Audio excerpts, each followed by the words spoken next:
جو کربلا میں ہوا اصل میں تو کب کا تھا۔ نبی کریم صلی اللہ علیہ وآلہ وسلم کی وفات کے بعد ایسا کیا ہوا کہ ان کی آل اور بہت سے وفادار اصحاب کو تاریخ نے مکمل طور پر نظر انداز کر دیا؟ کہاں کچھ غلط ہوا کہ نبی کریم صلی اللہ علیہ وآلہ وسلم کی وفات کے بعد ان کی آل کے کسی بھی فرد کو طبی وفات نہ ہوئی، تمام کے تمام کو شہید کر دیا گیا، اور شہید بھی انہوں نے کیا جو ان کی جد کا کلمہ پڑھتے نہیں تھکتے تھے۔ معزز برہان ٹی وی سامعین، السلام علیکم۔ معزز سامعین، آج ہم آپ کو کربلا کے بارے میں اہم حقائق سے آگاہ کریں گے۔ امید کرتا ہوں آپ کو ہماری یہ ویڈیو پسند آئے گی، تو ہمارے ساتھ جڑے رہیں اور اس ویڈیو کو اینڈ تک لازمی دیکھیں۔ معزز سامعین، جو کربلا میں ہوا اصل میں تو کب کا تھا۔ کربلا کا سانحہ اچانک نہیں ہوا، ایک طویل نفرت تھی جو دلوں میں پنپ رہی تھی۔ کیا آپ نے کبھی سوچا کہ امام حسن علیہ السلام اور امام حسین علیہ السلام کی 5-6 سال کی عمر تک تو واقعات ملتے ہیں، مگر اس کے بعد تاریخ میں ان کا ذکر صرف تب ہوا جب ان کی شہادت ہوئی۔ کئی نامور اصحاب، حضرت سلمان فارسی کہ جس کے بارے میں نبی کریم صلی اللہ علیہ وآلہ وسلم نے فرمایا کہ اگر علم سریہ ستارے پر بھی ہو، اہل فارس وہاں بھی پہنچ جائیں۔ حضرت ابو ذر کے جنہیں زمین پر سب سے سچا انسان قرار دیا گیا، حضرت مقداد جن کی جنت مشتاق ہے، حضرت ایوب انصاری جو نبی کریم صلی اللہ علیہ وآلہ وسلم کے مدینہ میں میزبان تھے، حضرت جابر بن عبداللہ انصاری جو نبی کریم صلی اللہ علیہ وآلہ وسلم سے لے کر ان کی 5ویں نسل تک حیات رہے، حضرت عمار بن یاسر جن کی شان میں آیات نازل ہوئیں، حضرت بلال حبشی جو مؤذن رسول تھے، پر افسوس تاریخ نبی صلی اللہ علیہ وآلہ وسلم کے گھرانے کے بارے میں مکمل خاموش نظر آتی ہے۔ ایسا لگتا ہے جیسے وفات نبی کریم صلی اللہ علیہ وآلہ وسلم کے بعد امام حسن اور امام حسین علیہ السلام اس دنیا سے غائب رہے اور بس شہادت یا وفات کے وقت دنیا میں کچھ دیر کے لیے آئے۔ آخر کہیں تو کچھ غلط ہوا ہے کہ ان شخصیات کا ذکر کرنا عیب سمجھا گیا۔ دوسری طرف جو افراد نبی کریم صلی اللہ علیہ وآلہ وسلم کی وفات سے 2 سال قبل مسلمان ہوئے تھے، ان کی 9.25 عمری سے تاریخ بھری نظر آتی ہے۔ معزز سامعین، نبی کریم صلی اللہ علیہ وآلہ وسلم کی وفات کے بعد ایسا کیا ہوا کہ ان کی آل اور بہت سے وفادار اصحاب کو تاریخ نے مکمل طور پر نظر انداز کر دیا؟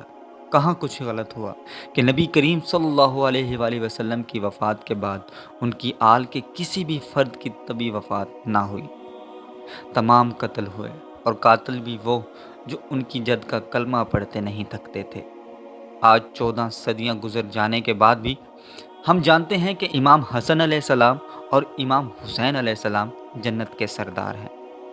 ایسا کیا ہوا جنت کے طلبگاروں نے جنت کے سرداروں کو انتہائی اذیت کے ساتھ شہید کر دیا گیا؟ مورخ نے آخر ان تمام ہستیوں کو اتنا غیر اہم کیسے سمجھا کہ تاریخ اسلام میں ان کا حصہ ایک صحابی جتنا بھی نہ رکھا؟ کربلا میں میرے دوستوں اچانک نہیں ہوئی، ایک طویل نفرت تھی جو دلوں میں پنپ رہی تھی۔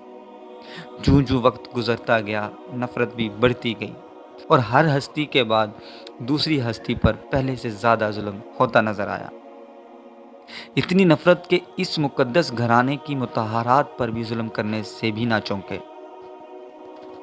6 ماہ کے بچے کا سر کاٹنا بھی ثواب سمجھا گیا، حالانکہ بدترین دشمن کے 6 ماہ کے بچے سے بھی کوئی دشمنی کا بدلہ لینے کا نہیں سوچتا۔ امت نے تو آل رسول صلی اللہ علیہ وآلہ وسلم پر ظلم کیا ہی تھا، مگر مورخین نے امت سے کئی زیادہ ظلم کیا کہ جن کے فضائل تھے انہیں چھپایا گیا، جبکہ ان کے دشمنوں کے فضائل سے کتابیں سیاہ کی۔ 24 ذی الحجہ کو واقعہ مباہلہ کی یاد منائی گئی۔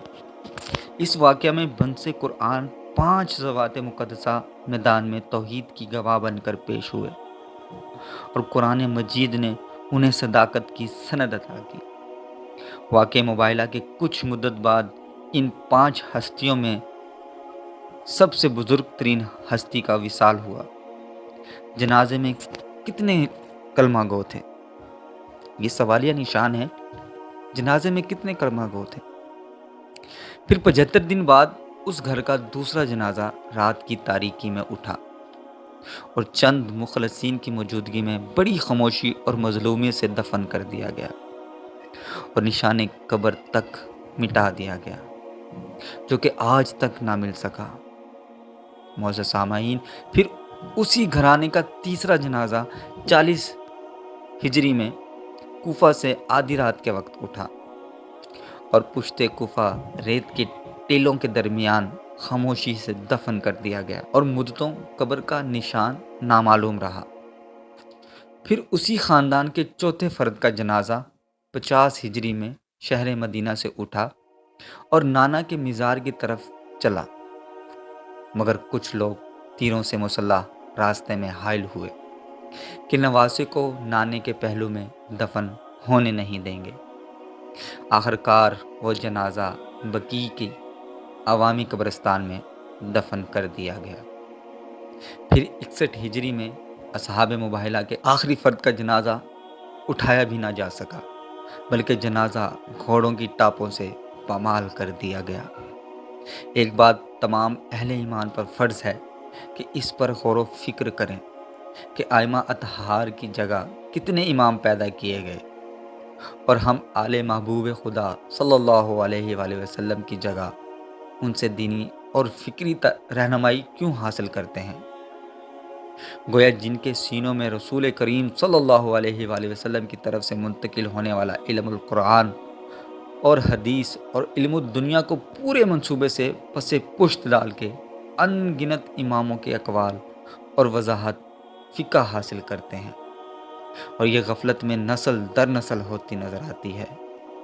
بحیثیت مسلمان کیا ہم یہ حق نہیں رکھتے کہ کم از کم ہم مورخ اسلام سے تو یہ پوچھیں کہ جن کی صداقت کا گواہ خود اللہ ہے اور وہ توحید خدا کے گواہ ہیں، امت رسول نے ان کے ساتھ یہ سلوک کیوں کیا؟ ہمارے یہ سوال امت مسلمان پر قیامت تک رہے گا، اور اگر اس دنیا میں اس کا جواب نہ ملا تو میدان محشر میں عدالت خداوند و تعالی میں ہم یہ سوال اٹھائیں گے۔ بقول شاعر، وہ ساری جنگ محمد صلی اللہ علیہ وآلہ وسلم سے دشمنی کی تھی، جو کربلا میں ہوا اصل میں تو کب کا تھا۔